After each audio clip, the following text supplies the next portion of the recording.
and welcome to the Damp Show with me, Dampsam. We're at it again.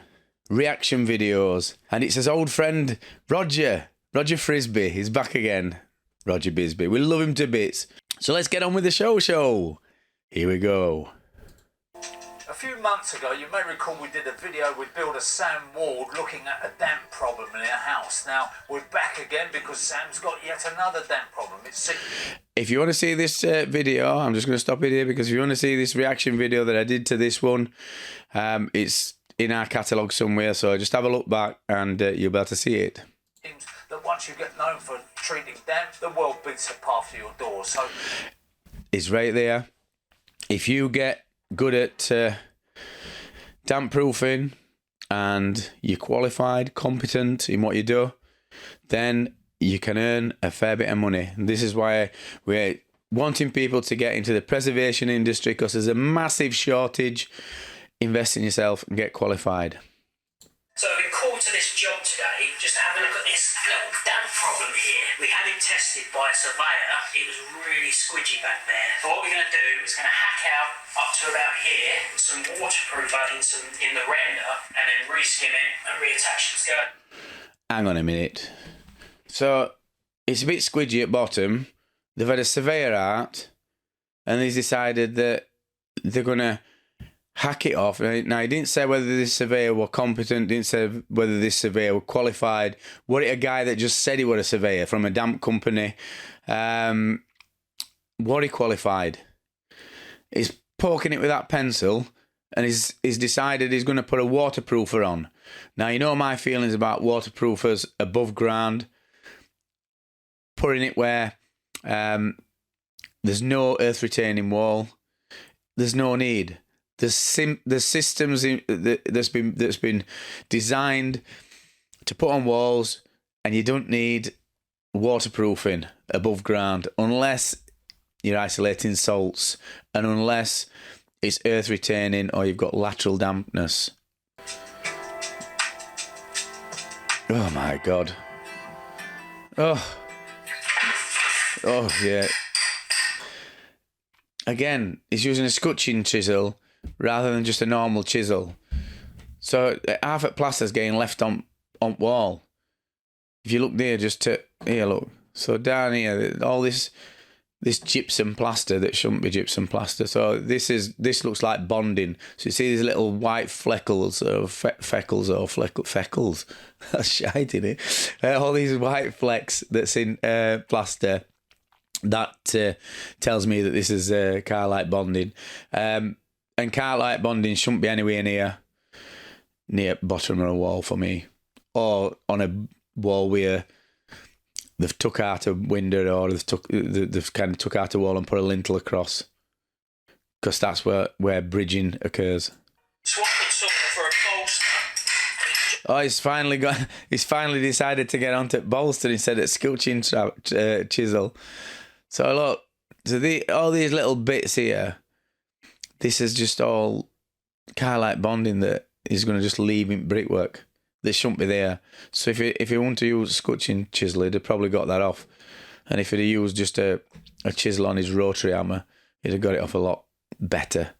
You get quite a sharp edge, so what I tend to do is just use this cone. Oh my God, there's no need. Leave it straight. Plasterer will sort that out. Any decent plasterer will be able to blend that in, mate. Easy.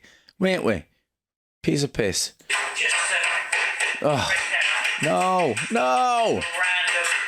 For fuck's sake. What are you doing? Oh. hello, Sam. Hello, Roger. It's called Sam. Yeah. Already saying that to me. Roger, it's me. I'm Sam. Hey, how you doing?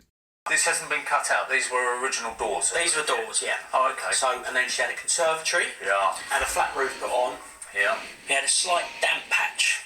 So he's bridging it again. This could be his waterproofing system, but I don't know. Right, I'm gonna listen to it. It was filled up with sort of bonding coat.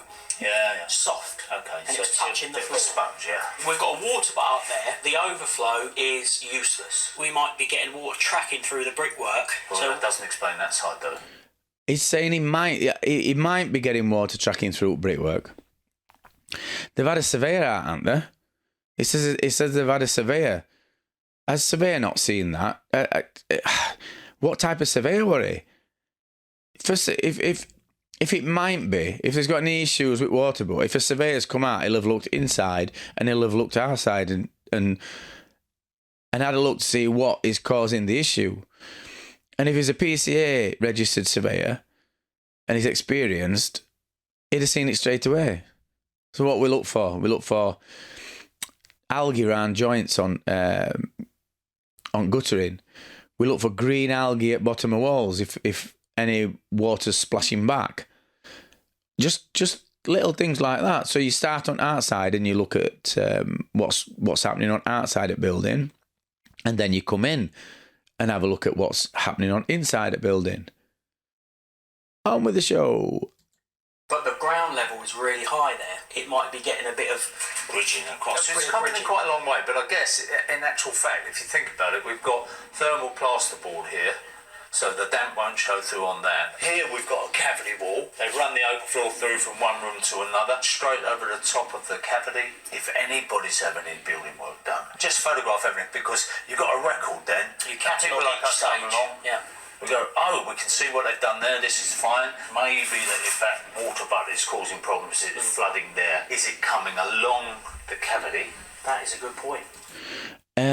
It wouldn't matter if it were coming along cavity, because if you had a damp-proof coursing on that corner, it would stop any water rising up from the ground. He's not mentioned putting a new DPC in, but they've carried on bridging it all the way down to floor. Strange people. These are strange decisions what they're making. And being wicked up there. The damp on this side was absolutely minimal. It was the slightest Was it? trace. So what your plan now is to render this with a Seeker one inside it? Or Seeker what? one, that's the exact gear we're using. A waterproofer, that's an integral waterproofer for those who don't know. It's not an integral waterproofer. It's just a waterproofer. You get integral damp additives, but it's either waterproof or it's not integral. I just thought I asked the lady if we'd put a glass into the freezer. That's a good idea. Just look at it in this room. Yeah. Look at the moisture that's coming off that glass straight away. Yeah, so there's moisture in a room. You get a glass out at fridge, it will attract moisture. There's always moisture in a room. Can't tell how much moisture there is in a room, though, can you? With glass. What? I know I'm a bit of a pessimist, but is it a glass half full or glass half empty? Like that's condensation, and that's the air in a room. So I think humidity is quite high in this house. Maybe you should go deep. What you ought to do, Roger, is go outside and see how much goes on when you're outside, just to have a bit of perspective. So this is how much is on inside a room. If we go outside, how much comes on outside? There's still probably the same amount. The humidifier, or maybe just Especially with them two breathing. you know. So I'm not saying that's the problem here, but I think Yeah, because you're guessing. You're guessing. This poor woman's paid a fortune for these two to be in house, and all they're doing is guessing. Let's try this. Let's try that. You just don't do that with builders. You get it in. Look, let's have a look at it. Right, it's this. This is problem. This is what you need to fix it. No, let's try this. Let's try that. What about let's do this. Let's do that. Don't work like that, mate. Don't work like that. I think it's like we need to eliminate all these things. No, you don't need to eliminate. You need to get a professional in who knows what he's doing. Instead of your acting about costing this woman or him a bit more money. It's a joke. It's a joke. This contraption here, which feeds water back, it siphons water. When this fills up, it's supposed to drain. I know. And it's not working. So it's actually leaking. Well, why didn't you sort that out to start with? And then wait and see whether wall inside dried out. I can feel it leaking now. So we can do away with it, or We're going to rejig this and do it properly. That's damp down there, though, isn't it? Look how much green and filled with algae it is. That's just been running down wall. Oh my God. Why didn't they look at that to start with? Or why didn't surveyor that were coming, why didn't he point that out? It is that. Plenty of damp down there. Look at it.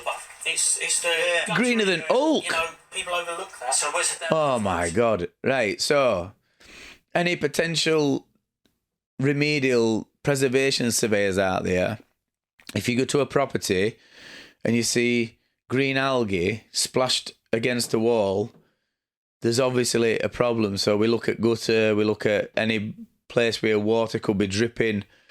So there's obviously an issue here. And then you've got a subfloor vent there. So there's definitely an issue with it. Whether that's enough to cause them issues inside, I'd say not. I think that issue is from it's just from bridging. So it's wrong plaster going all the way down to the floor, and it's a simple fix. You just hack it off at bottom and then redo it in a better system.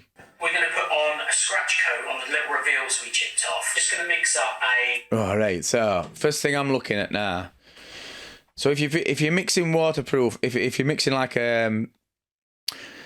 all to do with plasters in remedial or preservation industry, if you're going to be mixing anything, on manufacturer's instructions on the tub, on the back of the thing, there will be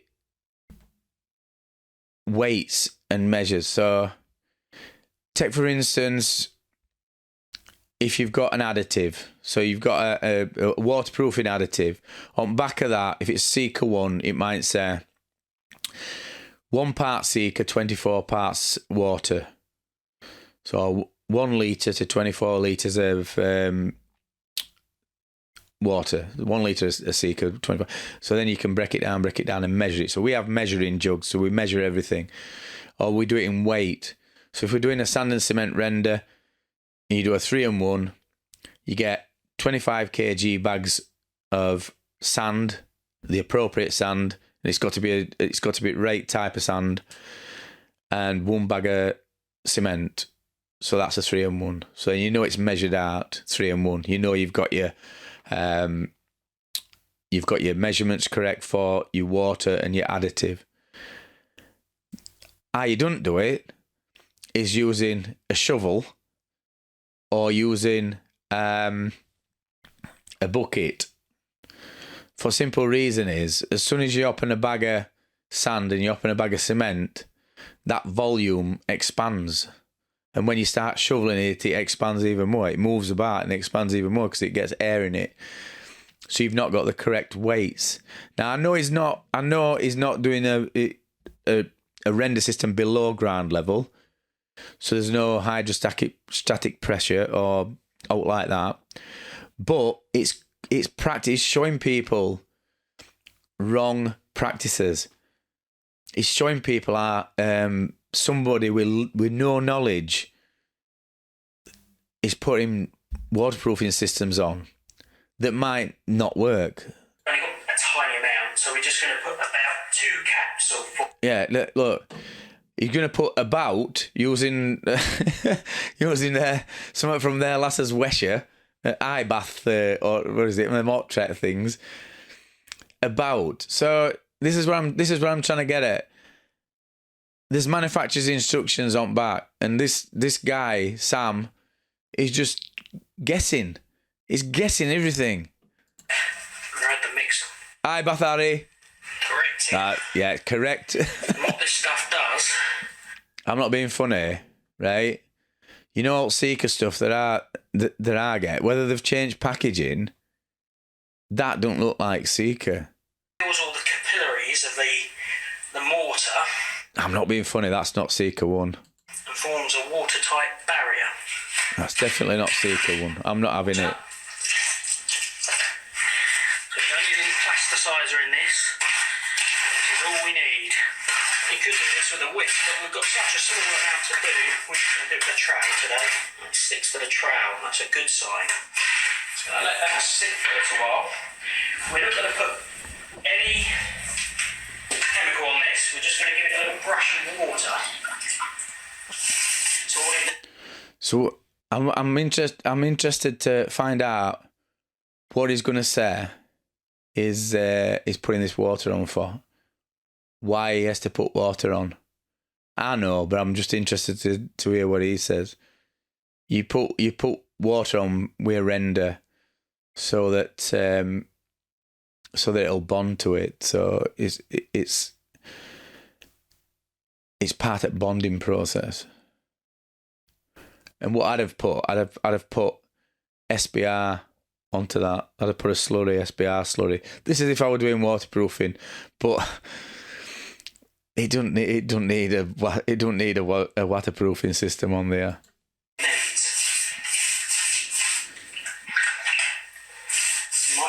Like a fucking, you might as well use a toothbrush. Tiny little brush. Don't, if you're ever using a waterproofing system, never use PVA. Unless it's a PVA that's specially built for waterproofing, because I have seen them. But run-at-mill PVA, don't put it on, because if water vapour goes through fabric, it can turn back to its water form and blow. Or SBR, it's not It said SBR, yeah, correct. I'm giving you some props for that. necessary. Just a little dousing of water will just help the water stick on there. I'm wondering what that is there. You see this here, it's white. This stuff here. Do you know what I think that is? I think that's drywall. I think that's drywall adhesive. I think this is a plasterboard and this is drywall adhesive. So he's chipped it off, yeah. But he's left drywall adhesive on here. This is ridiculous. And what we're hoping to achieve... What's he doing now? He's putting it on with his finger. We're up to this level here, just at the back of that angle bead. And the gauging trowel. That's definitely, yeah. That's definitely drywall. Put a blob on, cut a section off. He's not even using a plastering trowel. He's doing it with pointing trowel. Oh my ears. No, what are you doing? Stick it on the wall. It's going to be here, well, for a week. Put it on with that. Slide it up. Mate. On the little jobs, you can get in all the little areas with these rounded trowels. I wouldn't leave you without this Pointing trowel, you mean? Oh, it's a gauger. trowel. I've had it for 20 years. Fucking tell, mate. And it's so good. So many different little jobs. It fucking took him 20 years to do the last job. It's almost as old as me. Fucking not quite, Rog. What we don't want to do, when they put the soft bond in, they put it right down onto the floor. So you're going to put yours down at floor. We've already seen that other coat that you had on. You put that down to floor. Whatever that what you put on before, it went all the way down to floor. It's contradicting his sentence. Off of the floor, and it will cut that back. It's waterproof. It don't matter whether it goes down at floor. When you put a waterproofing system on, you go down to floor and then you put a slurry over the top of it.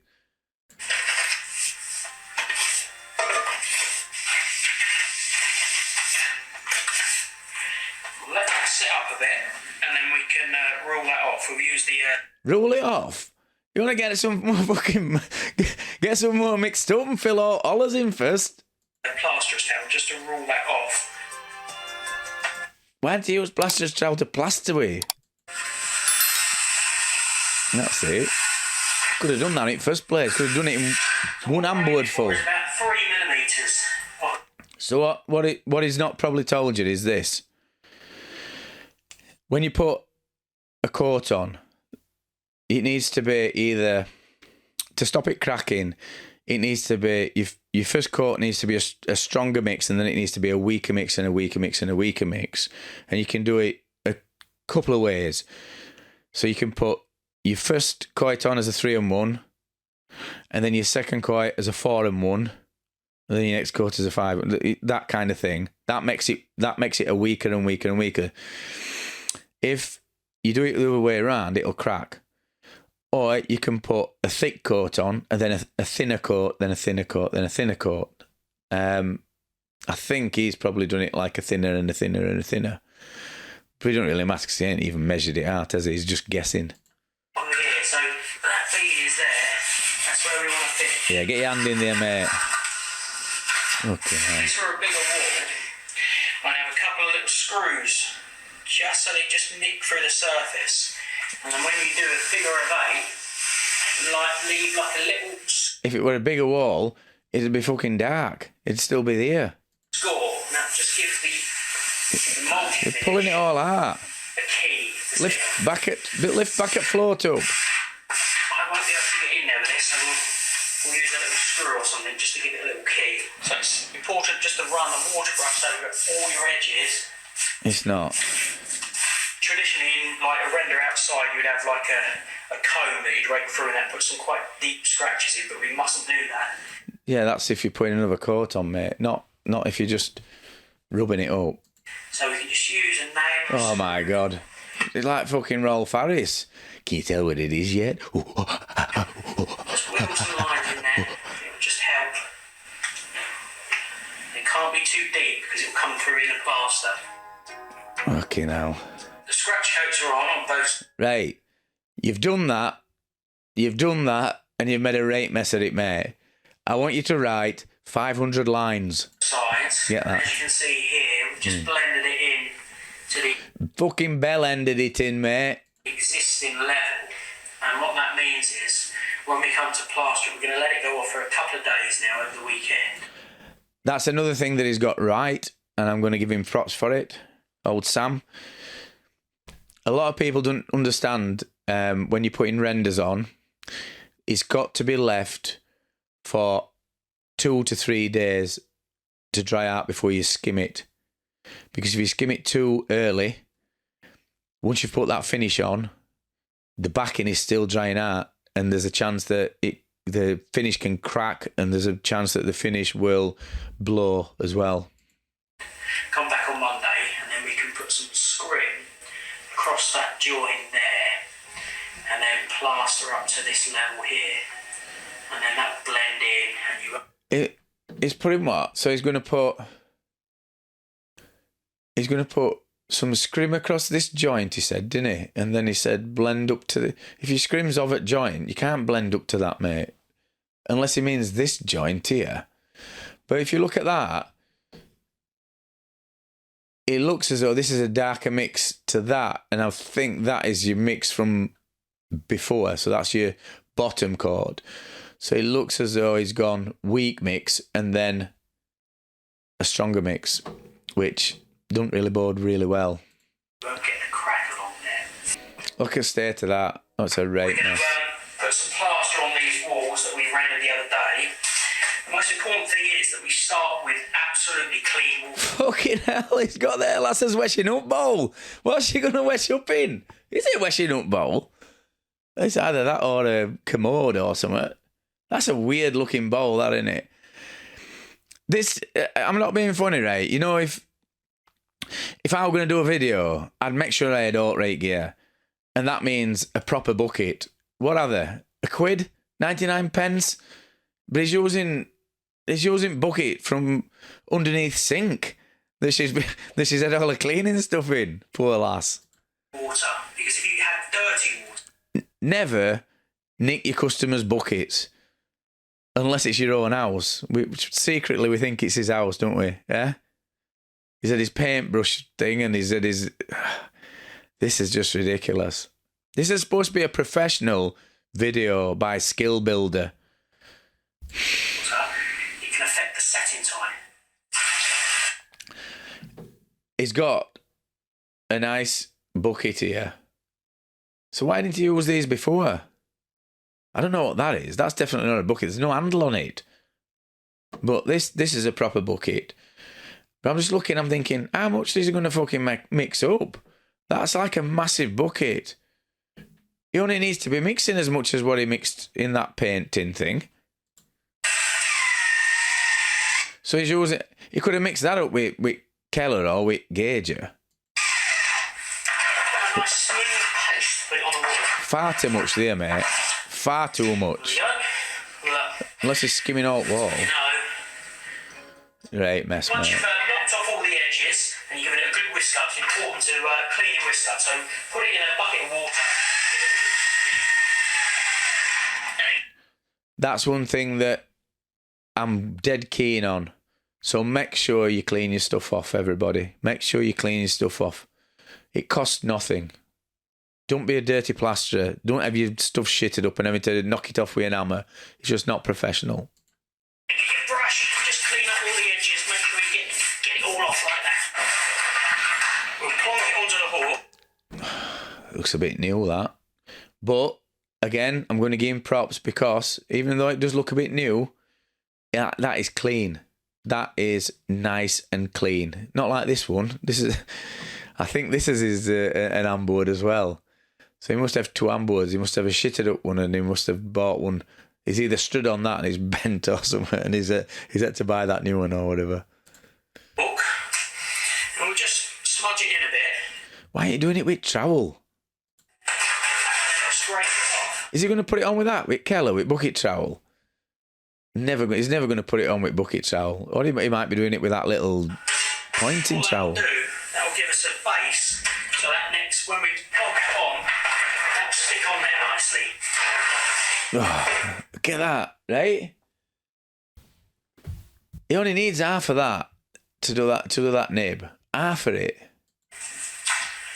So one of the most important things is picking it up off your hook. So if you're It's a fucking handboard, mate, not a hawk. right-handed like me, you just cut it in, lay it onto the wall, How much are you going to drop? roll it up, push it in. Only a bit. Down side. Do this side. Way too much. Oh, yeah. Just flew off at edge. Get it all right up.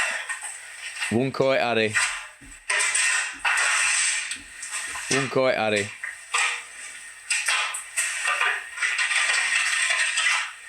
all about putting it where you want it on your trowel as well. It is, yeah. Otherwise you run up your beads. Yeah. Don't keep going over it, mate. It'll just start. You need to keep these edges clean. Dropping. Always use the end of your trowel. If you try to clean it like that and you put a nick in there, your trowel's ruined. Yep. So we always do it with the end, like that. Good advice. Right, so I've just swapped for a bigger trowel. This is like a rule. So we're going to go in quite a steep angle and it's just going to cut it off. Tells you put too much on. Fucking hell. There's another full handboard, that. I can put that on the hook and we'll just... On your handboard, mate. Going over it too much, it's going to start rippling and dropping down like... Look. When you blend into the wall, it's always a good idea just wetting that edge like that. It didn't need doing yet, mate. Clean it off. Yeah, top bit does, but not...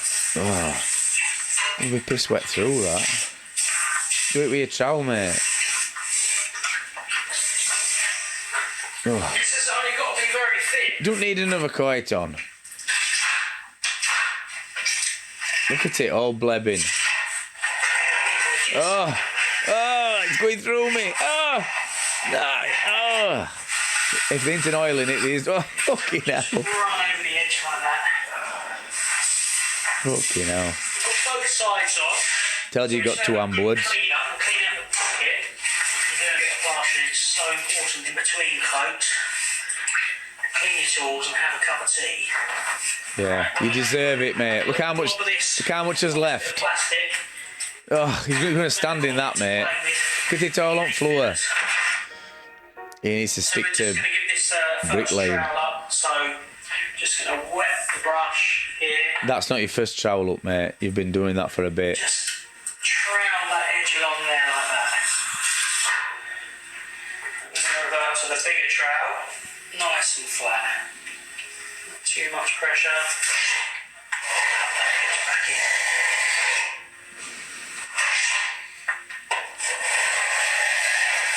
He needs to be packing in and leave it to professionals. It's not a bad job in end, but he makes way too much up. Way too much up. On the trowel, shallow angle. Just cut this back off. Just clean your edges. Can you remember when he said he weren't going to go all the way down to the bottom with render? What's he done there? That's render all the way down to the bottom. Do you know? Keep that edge wet. He might be going to hammer it off. Oh. Right, so we've got to give this its final trowel up, and then we're going to let it dry. Let me just pull that back. Mist coat. Watch. Oh. Straight Right, so through we've got me. to give this its final trowel up, and then we're going to let it dry. We'll put a mist coat of paint on it, which is a thin. That's not same. Is he sanding that down?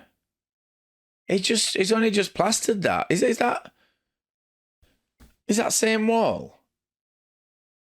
And he's sanding it down. Thinned out coat, but that's really important to put that on first. And then we'll get this decorated, and then we'll refit the skirting boards and get these corked in and painted in. That's a right mess. And then we're all done. He's made a right mess of that. We've just put a fresh coat of paint over this new plaster. With a job like this, it almost takes longer to clean up and sheet up than it does. It does when when you're throwing it all over and it's dropping everywhere and you're standing in it, pal. To do the actual job. But now we've done this one. It don't look too bad, that, actually. I thought it was going to be a right mess, but that don't look too bad, that skirting. I'm confident with what we've done outside and putting the waterproofer in the render, this has cured the problem in here.